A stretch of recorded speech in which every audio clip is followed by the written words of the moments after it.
I remember that night so clearly it almost feels like a cruel joke. We were walking up the stairs to Marco and Helena's apartment, Daniel's hand resting lightly on my back.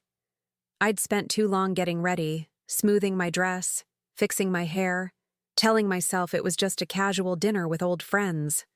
The hallway smelled like garlic, wine, and that toasted bread Helena loved to serve, and for a second, it actually felt cozy. Daniel was relaxed, laughing under his breath, saying it would be good to see the guys and switch off for a while. I had no idea I was about to watch my whole marriage tilt on its axis over a stupid nostalgic comment at a crowded table.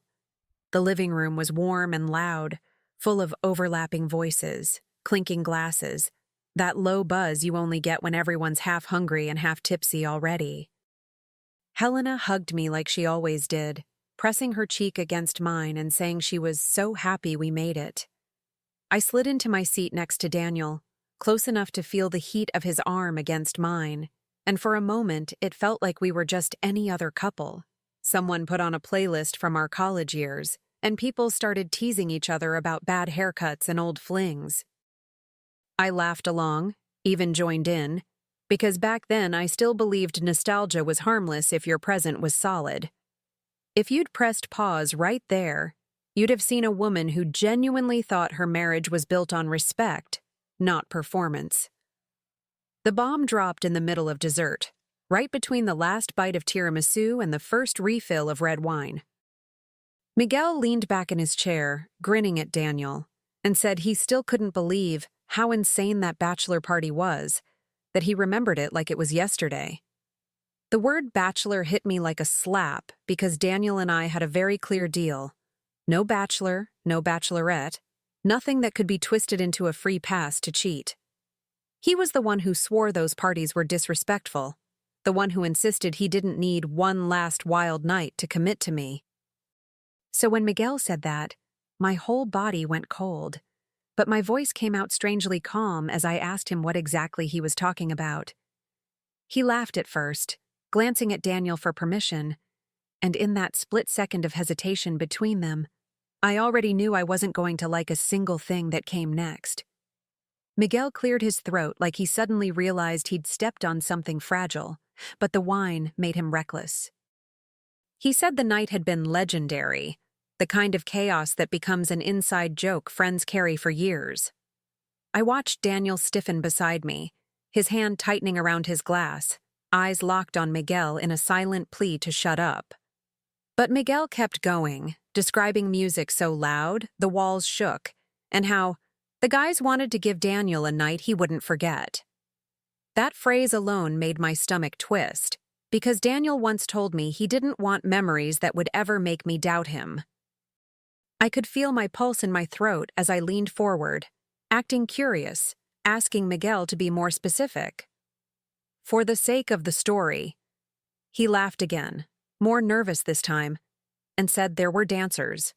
Not just dancers, strippers hired as a surprise, the kind of surprise men pretend they don't want, but then enjoy anyway. Someone joked they had picked them to test Daniel, and Miguel said Daniel played along more than expected. Daniel muttered something like, "That's not how it happened," barely audible, trying to brush it off as exaggeration. But Miguel's details were too clean, too quick, too unfiltered. He wasn't inventing anything, just remembering. I felt my nails digging into my palm under the table, every beat of my heart louder than the music in the background. I asked what he meant by played along. He hesitated, then admitted Daniel hadn't exactly pushed the woman away when she sat on his lap. He even laughed as he said Daniel seemed way too comfortable for a man who swore he was in love. Daniel finally snapped, saying Miguel didn't know what he was talking about and that everyone was drunk. But Miguel was already in it, already peeling back truths Daniel had never intended for me to see. I sat there, nodding slowly, pretending to find it amusing, while something inside me began to crack with the quietest, sharpest sound. Miguel must have sensed the tension too late, because he suddenly tried to soften the story, saying it was all in good fun. But then he added, almost as an afterthought, that Daniel had been dragged into a VIP room for a special moment, whatever that meant. The table went silent. Even the playlist seemed to fade. I stared at Miguel, waiting for him to explain, while Daniel stared at his plate like it might save him. Miguel said it was no big deal, that Daniel was gone for maybe an hour, and the guys joked he was getting his last taste of freedom. An hour. My mind wrapped itself around that number and squeezed until something inside me bruised.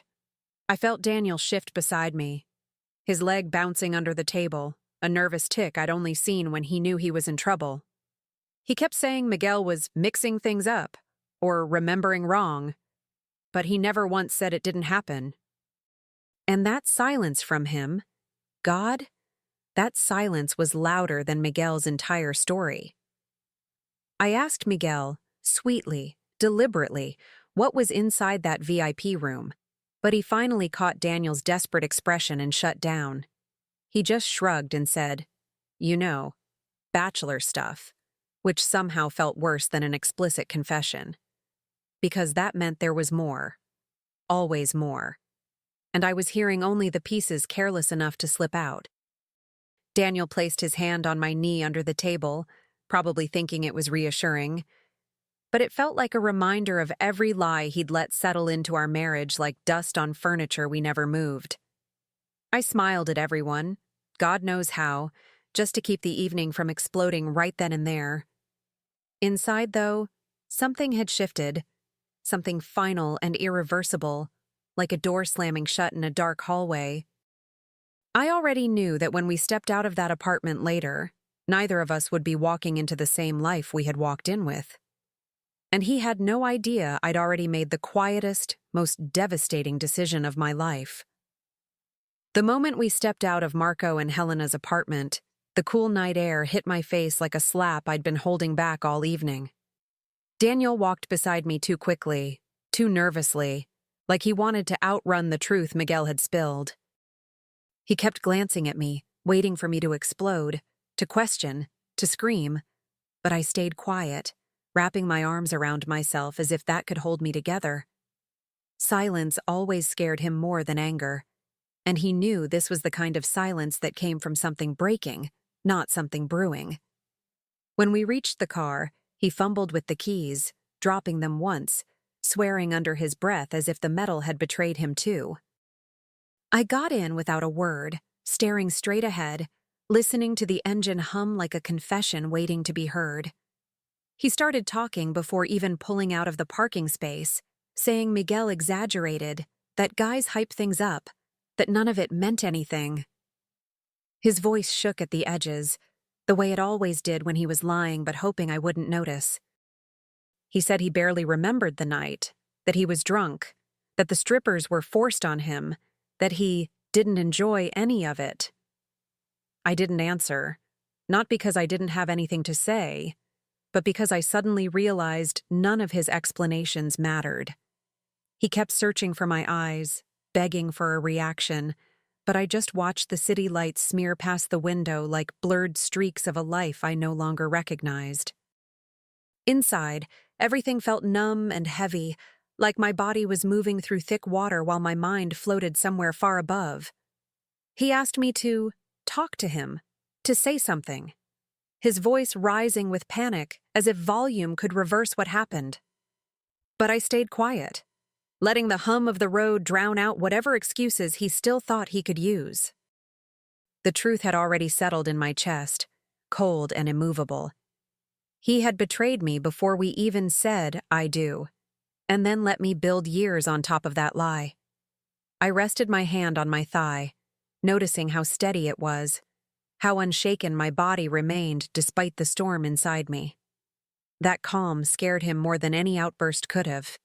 He kept asking if I was okay, if he could explain, if we could fix this together. But the only thing I was thinking about was how I would walk into our home tonight and not stay. When we pulled into the driveway, the house looked exactly the same. Same porch light, same curtains, same quiet street. But something inside me knew I wasn't walking into my home anymore. Daniel rushed to open my door, like chivalry could erase the image of him disappearing into a VIP room for an hour. I stepped out without taking his hand, feeling his panic thicken the air around us with every second I refused to speak. He followed me inside, closing the door behind us too softly, as if noise alone could trigger my collapse. I slipped off my shoes, placing them neatly where I always did, and for a heartbeat he almost smiled, thinking routine meant forgiveness. But routine was just a ghost. I was already gone in every way except physically. He started talking again the moment he sensed my distance wasn't temporary. He said Miguel misunderstood, that the woman barely touched him, that he tried to leave the room, that everything was blown out of proportion. Every excuse tangled with the next, forming a desperate net he hoped would catch me before I fell through. But I didn't interrupt, didn't feed his panic. I simply walked past him, heading down the hallway as if moving on autopilot. He followed, still explaining, still pleading, his words crumbling into half-finished sentences. I reached our bedroom door, turned the knob, and stepped inside with a kind of clarity I hadn't felt in years. The room smelled like lavender spray and warm cotton, scents that once felt comforting but now made my stomach twist.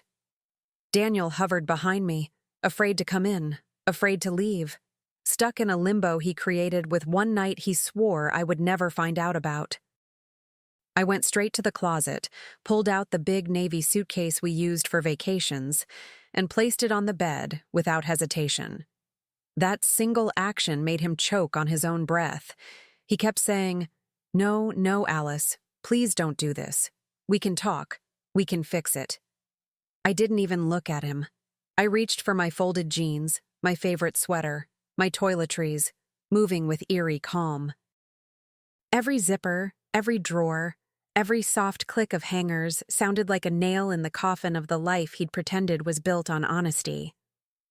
Daniel finally stepped into the doorway, his hands trembling, his voice cracking as he begged me to stop packing. He kept saying I was misinterpreting everything, that he never meant to hurt me, that it was just a stupid night he barely remembered. But every word he threw into the air only made the room feel heavier, as if lies had their own gravity. I folded another shirt, laid it carefully in the suitcase, refusing to give him the emotional explosion he was bracing for. Silence was my shield, my decision, my final act of honesty in a marriage built on one-sided truth. And nothing terrified him more than my refusal to engage. When I zipped the suitcase halfway, he moved closer, almost touching my arm, but I stepped away before contact could land. He whispered that we could start again, that he'd prove himself, that this didn't have to be the end. His voice was small, almost childlike, and for the first time, I saw the crack in him, the fear he never let anyone see. But fear wasn't enough to wash away betrayal. Fear didn't rewind an hour in a room he'd chosen to enter. I grabbed my charger, my wallet, my jacket, small things that suddenly felt like lifelines out of a house that no longer felt like mine. Daniel was crying now, quiet and desperate, standing there like a man watching his world slip through his fingers. I rolled the suitcase toward the door, each soft wheel against the floor echoing louder than any scream could. He begged me to talk, to stay, to yell at him, to do anything but leave him in silence. But I didn't turn back. Not once. Not even when his voice broke into a sound I'd never heard from him before. The night air felt colder when I stepped outside, but it also felt like the first real breath I'd taken in years.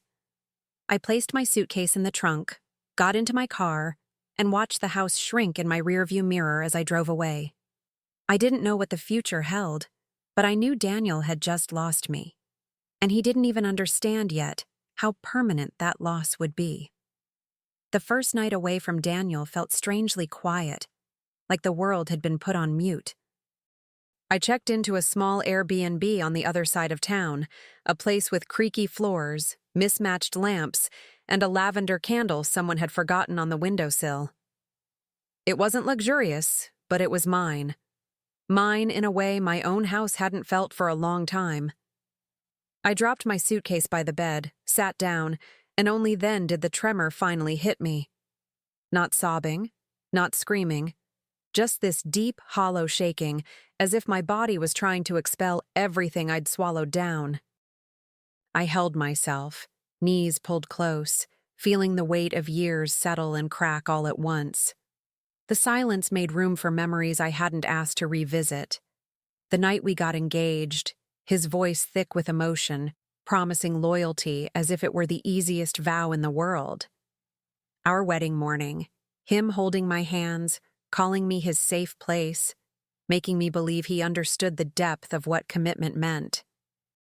The little routines we built, the Sunday breakfasts, the goodnight kisses, the jokes only we understood. And beneath all that, a truth he buried so deep he probably thought it would stay dead forever. I didn't cry out of heartbreak.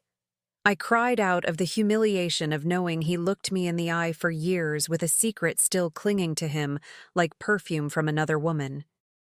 I cried for the version of myself who trusted recklessly, who believed him when he swore he never needed a bachelor party to tempt him. And I cried because leaving wasn't the hardest part. Realizing how long I'd lived with a lie was.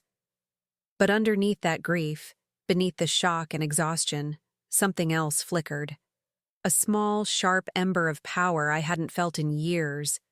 Daniel started calling early the next morning, 6:12 a.m., as if fear had dragged him out of bed before dawn. When I didn't answer, he called again. And again. 11 times before I even opened my eyes. His messages piled up like debris after a storm. Long paragraphs apologizing, short bursts of panic, voice notes where he sounded like he was pacing the entire house. He said he hadn't slept, that he couldn't breathe thinking I might never come back, that Miguel had twisted the whole thing, that he was losing his mind. I read everything in silence, my phone lighting up every few seconds, each vibration shaking the small wooden nightstand beside the bed. But I didn't respond, not out of cruelty, but because I finally understood that my silence hurt him in a way my words never could. Around noon, he tried a different tactic: guilt. He said he couldn't eat, that he felt sick, that the house felt empty without me. He said he'd waited by the window half the night in case I changed my mind and came home. He apologized again and again, layering his remorse until it sounded almost rehearsed, almost desperate enough to be true. But every message circled around the same thing: fear. Fear of being alone, fear of losing control, fear of facing what he'd done without me there to absorb the impact. By the afternoon, the panic had turned to pleading. He asked where I was, begged me to let him see me, swore he would do anything, absolutely anything to fix this. He said he needed me, that he couldn't function without me, that he felt like he was falling apart. And maybe that should have softened me. But instead, all I felt was a cool distance settling into my bones. His pain didn't make me pity him. It made me realize how easily he leaned on me whenever life got heavy. For once, I didn't feel obligated to carry him. I didn't owe him that weight anymore. That evening, I finally texted him back, but with a message so neutral it might as well have been sent to a coworker. I wrote, "I'm safe. I need space. Please respect that." Nothing more. No reassurance, no affection, no breadcrumbs for hope. His response came within seconds, frantic and overflowing, saying he'd do anything, go anywhere, become whoever I needed him to be. He said he'd been sick all day, actually sick, throwing up, shaking, unable to keep food down because the thought of losing me was destroying him. And yet, reading it, I felt nothing. Just a quiet awareness that the power dynamic had shifted in a way he couldn't even name. Later that night, as I sat on the little Airbnb balcony wrapped in a thrift store blanket, I thought about the woman I had been for years. Always soothing him, always forgiving first, always believing that his worst moments were just human mistakes. I had built a whole identity around being the stable one, the patient one, the understanding one.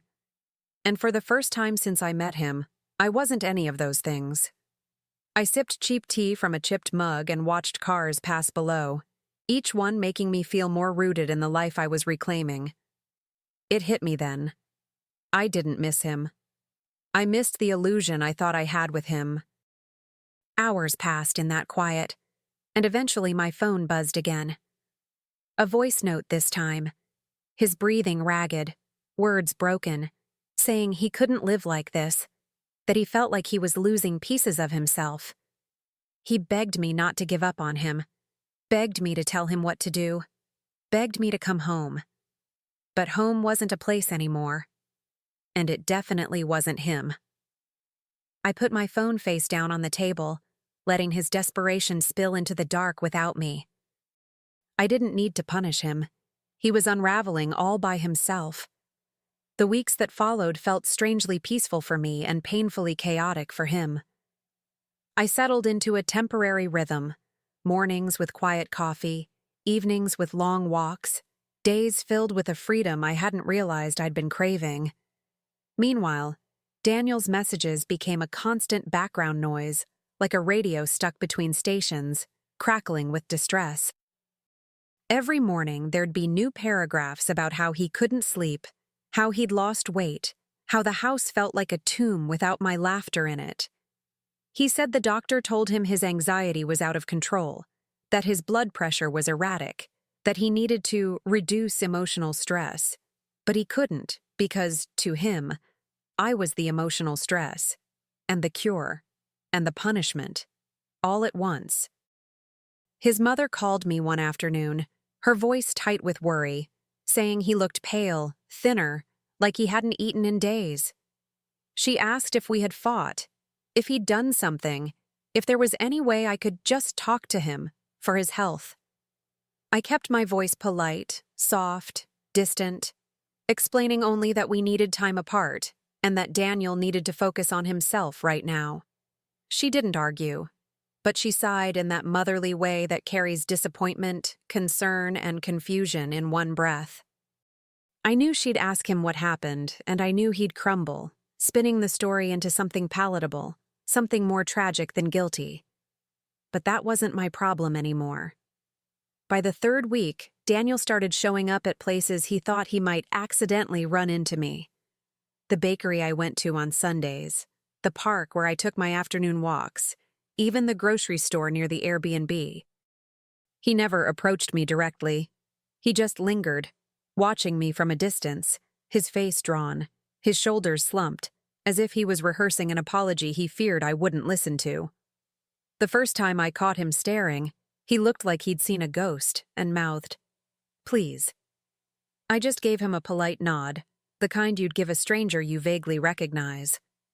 And the look on his face told me he understood that losing me wasn't just a possibility anymore. It was already happening. Eventually, he couldn't take the distance anymore and sent a long message asking if we could just talk somewhere neutral. I waited 3 hours before answering, a short, careful reply, "Maybe, not today." And God, the effect that single word had on him was immediate. He responded with gratitude, as if I'd handed him a lifeline, saying he didn't care where or when, he just needed a chance to explain, to show me he was changing.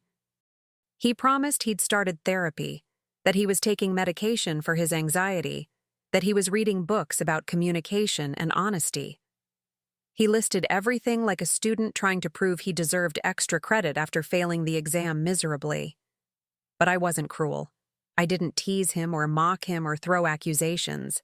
I simply kept my responses minimal, measured, warm enough to keep him hoping, distant enough to keep him hurting.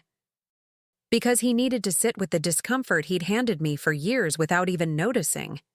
He'd say things like, "I'll wait as long as I have to," or, "Just tell me what to do." And I would answer with gentle uncertainty, "I'm not sure. I don't know how I feel. Maybe someday." Those were the phrases that held him in place. Just enough promise to keep him emotionally tethered, but never enough to stabilize him. He clung to every word like a starving man clings to crumbs, building entire fantasies out of syllables I barely invested emotion into. And the more he reached out, the more I saw how deeply he depended on the version of me who always made things easier. That version was gone. And watching him realize that, slowly, painfully, felt like a justice I didn't even have to dirty my hands for. Still, there were moments when his messages took a darker turn, when the cracks in him became impossible to ignore. He'd say he felt empty, that he woke up with panic attacks, that he couldn't recognize himself in the mirror anymore. He described chest pains, shaking hands, sleepless nights spent pacing the hallway I used to walk through barefoot. Each confession painted a clearer picture of a man unraveling stitch by stitch. But instead of rushing to fix him, I simply sat with the information, letting it settle like dust I wasn't responsible for cleaning anymore. And he knew, oh, he knew, that I could choose to help him at any moment, and chose not to. One night, close to midnight, he called me 7 times in a row before leaving a shaky voice note. He said he felt like his chest was caving in, that his hands were numb, that he couldn't catch his breath unless he imagined me sitting beside him. He said the doctor warned him his stress levels were dangerously high, and that he didn't know how to calm down anymore. Hearing him so fragile might have once broken me. Once. But now, it only confirmed what I already knew. He wasn't falling apart because he loved me. He was falling apart because he'd lost control of the one person who always held his world together. I listened to his voice cracking, the pauses between his words where he tried, and failed, not to cry. He begged me to tell him I didn't hate him, begged me to promise I'd give him another chance someday, begged me not to give up on what we built. I could almost picture him sitting on our bed, hunched over, gripping his phone like it was the last thing keeping him alive. But I didn't respond right away. I let the message sit there, unread on his end, letting the silence stretch just enough to reach him. Because silence, when used intentionally, becomes a mirror, one he couldn't look away from. And in that mirror, he saw everything he'd done, everything he'd risked, everything he'd lost. Eventually, I typed a reply, soft, vague, calculated. You need to take care of yourself, Daniel. I'm not ready to talk about us. Nothing more. Just enough to keep him breathing, not enough to save him. He responded instantly, saying thank you, saying he'd do better, saying he'd wait, saying he'd change. But I knew now that he didn't want me. He wanted the comfort I used to provide, the certainty, the emotional labor he mistook for love. And I wasn't offering that anymore. By the time a full month had passed, Daniel was a shadow of the man I'd once married. Thinner, paler, eyes ringed with exhaustion that looked almost bruised. He sent me updates about his health without me even asking, saying his therapist thought he was in a severe state of emotional shock. He said he couldn't focus at work, that he froze during meetings, that he'd burst into tears in the bathroom because everything reminded him of me. He blamed himself endlessly, over and over, as if repeating his guilt might somehow reverse the past. And I responded the same way every time. Short, polite messages that never fed the hope he desperately clung to. It drove him mad. Softly, slowly. The kind of madness that comes from waiting for a miracle you know deep down isn't coming. He asked to meet again, this time at a cafe near the lake we used to visit. I agreed, but only after making him wait a full day for an answer, because timing had become part of the quiet power I now held. When I arrived, he looked like he'd aged 5 years. Slumped shoulders, trembling hands, eyes searching my face for the woman he used to rely on. He said I looked beautiful, but the word didn't land the way it used to. It sounded like a plea, not a compliment. We sat across from each other, and I stayed calm, composed, sipping my tea as he stumbled through a rehearsed apology that dissolved halfway through. He kept saying he'd never forgive himself, that he'd never let anything hurt me again, that he'd prove he was worthy of me. But I didn't reach across the table. I didn't soften. I didn't tell him everything would be fine. Instead, I tilted my head slightly and said, "I don't know if I can ever feel the same." His face crumpled, and I watched the words hit him like a slow-moving wreck, one he couldn't brace for. That was the moment he realized I wasn't promising him anything. Not reconciliation, not closure, not even anger. He leaned across the small cafe table, his voice barely above a whisper, asking what he could do, what exactly he needed to fix to make me come home. It was almost heartbreaking how methodically he searched my face, as if the answer was hidden in my expression instead of in the past he couldn't rewrite. I let out a slow breath, not for drama, but because it genuinely felt like I was exhaling the version of me who once carried his emotions for him. Then I said softly, "I don't know, Daniel. I don't know who we even are anymore." His eyes filled instantly, like he'd been holding tears at the edge for days, waiting for the slightest push. He whispered that he loved me, that he couldn't lose me, that he'd die without me. Words meant to move me, to shake something loose inside me. But nothing shook. Nothing softened. I just held his gaze with a calm he couldn't interpret, a calm that scared him more than any threat could. He reached for my hand, fingers trembling, but I kept mine on my lap, wrapped around the warm ceramic mug like it was anchoring me. That tiny refusal, barely a movement, shot through him like an electric jolt. It's strange how denial can hurt so much more than cruelty. He asked again, begged, actually, if I still loved him. For a moment, I considered answering honestly, that I didn't even recognize the word in the context of him anymore. But instead, I gave him the kind of answer that unravels a person slowly. "I'm confused. I need time." It wasn't a lie, but it also wasn't the truth he wanted. His breathing stuttered, and he nodded like he was forcing himself to accept crumbs I never promised to turn into bread. And in that moment, I understood that what hurt him most wasn't my absence. It was the uncertainty. Because uncertainty has a way of eating a person from the inside out. And Daniel, who once lived like I would always be the stable center of his world, now had nothing solid left to hold on to except the possibility that I might come back. I watched that possibility flicker in his eyes like the last light in a dying room. I didn't extinguish it, but I didn't feed it either, and that was exactly the point.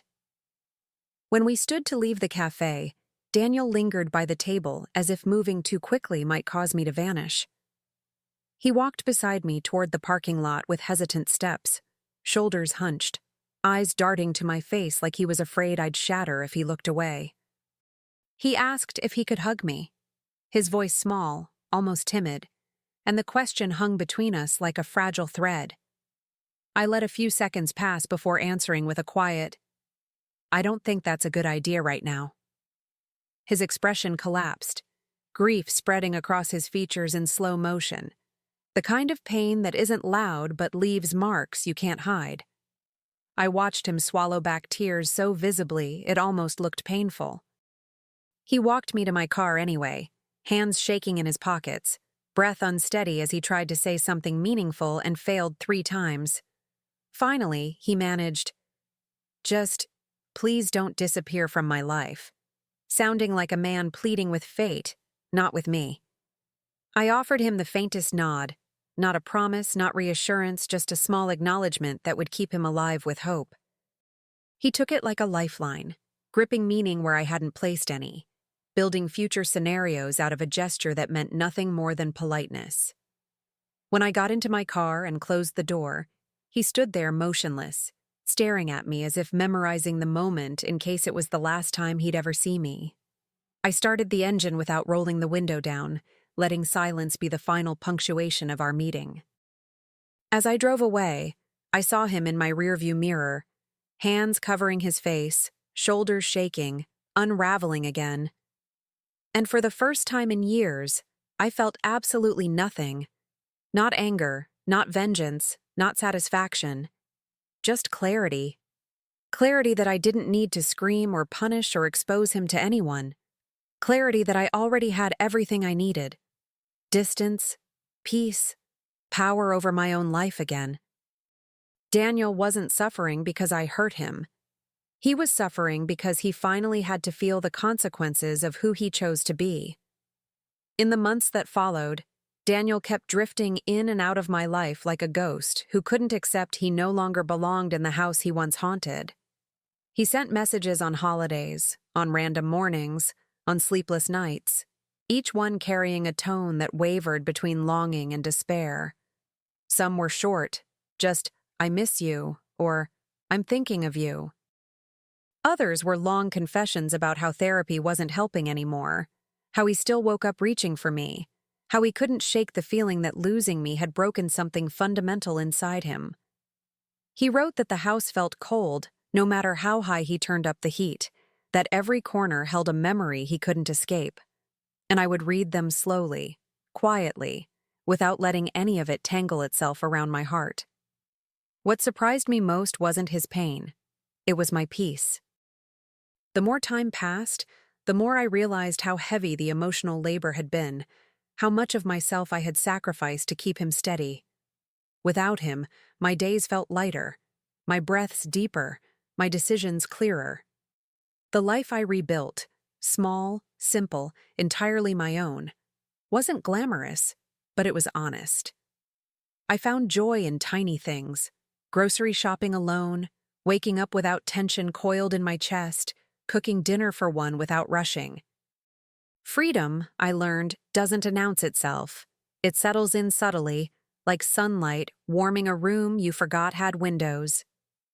Daniel, meanwhile, clung to the single thread I'd left untouched: hope.